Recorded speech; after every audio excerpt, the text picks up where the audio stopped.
বটদ্ৰৱা সাংস্কৃতিক প্ৰকল্প মুকলিৰ লগে লগে বিশেষভাৱে চৰ্চালৈ আহিছে এগৰাকী ভাস্কৰ্য শিল্পীৰ নাম, যিগৰাকী ব্যক্তিৰ নিৰলস প্ৰচেষ্টাৰে সৰ্বতোপ্ৰকাৰে জিলিকিছে বটদ্ৰৱা সাংস্কৃতিক প্ৰকল্প।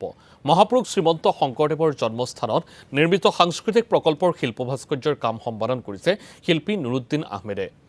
সৰ্ববৃহৎ গুৰু আসন ভক্তিমাৰ্গৰ আধাৰত নিৰ্মিত বিষ্ণুৰ দশাৱতাৰৰ মূৰ্তি প্ৰাণ পাই উঠিছে নুৰুদ্দিন আহমেদৰ হাতৰ পৰশত।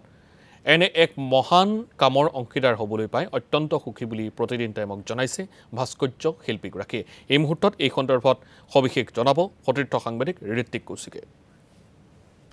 গুৰুজনাৰ আবিৰ্ভাৱ ক্ষেত্ৰ যি নিৰ্মাণ কৰি উলিয়াইছিল, বিভিন্ন যি গুৰুজনাৰ সৃষ্টিৰাজি তাত যাৰ হাতৰ পৰশত গ্ৰহ লৈ উঠিছিল, তেওঁ আমাৰ লগত এতিয়া উপস্থিত আছে নুৰুদ্দিন আহমেদ ডাঙৰীয়া। আপোনাৰ পৰা পোনে পোনে জানিম, এই গোটেই প্ৰকল্পটো আপোনালোকে প্ৰায় বহু গৱেষণা কৰাৰ পিছত আপোনালোকে কৰিছিল, আপোনাৰ দুই পুত্ৰও সহযোগী আছিল, কেনেধৰণে আগবঢ়াই লৈ গৈছিল আপোনালোকে? জৰিয়তে মই প্ৰতিদিন টাইমৰ দশতাৰ সকলো সন্মান জনাইছোঁ।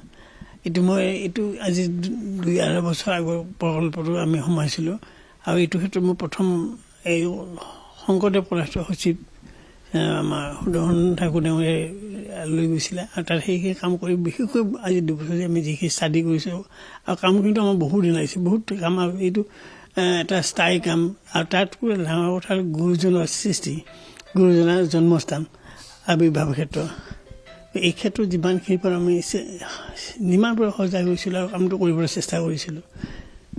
দেখা গৈছে বিভিন্ন যি গুৰুজনাৰ সৃষ্টিৰাজি আছিল সেইখিনি আপোনালোকে নিৰ্মাণ কৰি উলিয়াইছে। সেইখিনি নিৰ্মাণ কৰোঁতে বা তেওঁলোকৰ মুখাৱয়ব হওক বা আন যিখিনি বৈশিষ্ট্য আছে সেইখিনি কেনেধৰণে ৰিচাৰ্চ কৰিছিল, বা আপোনালোকৰ দুই পুত্ৰই কেনেধৰণে এই ক্ষেত্ৰত আপোনাক সহায় কৰিছিল? এই ক্ষেত্ৰত আমি প্ৰথমতে তাত যি বটদ্ৰৱা থানত যিখন থান আছে গুৰুজনাৰ জন্মস্থান, তাত যিটো মিউজিয়াম আছে তাত, আৰু তাৰ সত্ৰাধিকাৰে ঢুকালে, তেখেতৰ লগত বহুত আলোচনা কৰিছোঁ, তাত গৈছিলোঁ। তাৰ উপৰি সেইখিনি কাম কৰাৰ কাৰণে মই চিত্ৰভাৱটো বিশেষকৈ খুব ভাল পাওঁ। চিত্ৰভাৱত ছবি এইবিলাক আৰু বিভিন্ন কামত সেইটো ব্যৱহাৰ কৰি আছোঁ।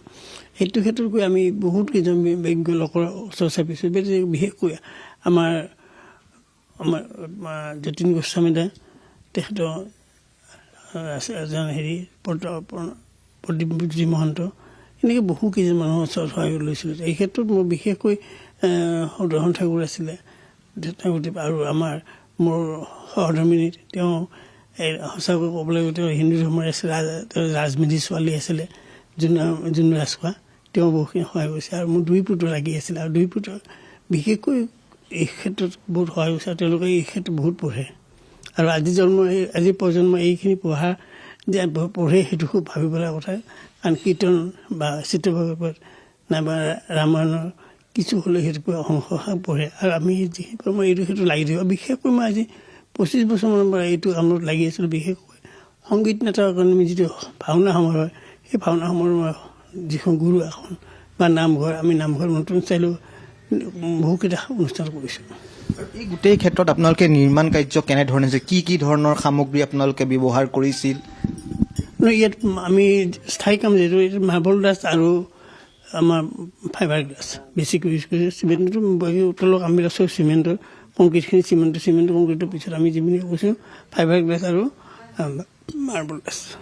এই গোটেই ক্ষেত্ৰত যি আমি জানিব পাৰিছিলোঁ, আপোনাৰ 2 পুত্ৰ ৰাজদ্বীপ, 2 পুত্ৰই কিন্তু এই ক্ষেত্ৰত ভাগৱত হওক বা আন যিসমূহ গ্ৰন্থ আছে বা চিত্ৰ ভাগৱত হওক, এনেধৰণৰ তেওঁলোকে 2 বছৰ সময় ধৰি তেওঁলোকে এই ক্ষেত্ৰত পঢ়া শুনা কৰি ৰিচাৰ্চ কৰিছিল। সেইখিনি আমি প্ৰথম যেতিয়া এই প্ৰকল্পটো সোমাইছিলোঁ তেতিয়াৰ পৰা আমি সেইখিনি চাইছিলোঁ, পঢ়িছিলোঁ, তেওঁলোকেও পঢ়িছে, আমি পঢ়িছোঁ। আৰু মোৰ বিশেষকৈ ৰাজআহমেদে এই ক্ষেত্ৰত বহুত আগবাঢ়িছিলে, আৰু সেই ধৰ্মীয় তত্ত্বৰ বিষয়ে ধৰ্মীয় গুৰু কিতাপ পত্ৰ বহুত বেছি পঢ়ে, আৰু সি নেটত বেছি পঢ়ে।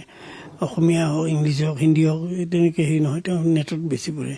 আৰু তেওঁ এই ক্ষেত্ৰত তেওঁ লাগি আছে, মই লাগি আছোঁ, আৰু মইতো আজি বহু বছৰৰ পৰা লাগি আছোঁ। আৰু এইটো ক্ষেত্ৰত মই এটা ভাবোঁ যে গুৰুজনাৰ সৃষ্টি কাম কৰাটো মই এটা সৌভাগ্য, আৰু আটাইতকৈ হয় এই ক্ষেত্ৰত ধনী মই এতিয়া গুৰুজনাৰ কাম কৰিব। মই লাইফত এতিয়া ভাল কাম কৰিছোঁ বুলি ভাবোঁ, বহুত কাম কৰিছোঁ, কিন্তু এইটো এটা মোৰ অদ্বিতীয়। এই গোটেই প্ৰকল্পটো আপোনালোকে কি ইয়াত নিৰ্মাণ কৰি উলিয়াইছিল, কেনেধৰণে? এই ক্ষেত্ৰত আছে গুৰু আসন, এইখন বৃহৎ আকাৰৰ গুৰু আসন আছে। তাৰ উপৰি আমাৰ নৱৰস আৰু দশৱতাৰ আটাইখিনি আছে, 10টা অৱতাৰ।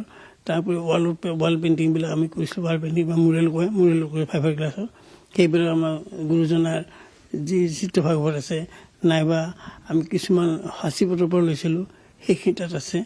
আৰু শ্ৰীকৃষ্ণৰ ৰাসলীলাৰ পৰা আৰম্ভ কৰি তেখেতৰ জন্মশৈলী আৰু মৃত্যুলৈকে আছে তাত, সেইখিনি কৰিছে। আৰু তাৰ লগতে এইটোৱে নহয় যে আমি সেইখিনি এৰিছোঁ, আমাৰ লগতে তাত আমাৰ গ্ৰাম্য জীৱনৰ যিখিনি আছে, আৰু তাত হাল বোৱা, মাছ হয়, মৰা।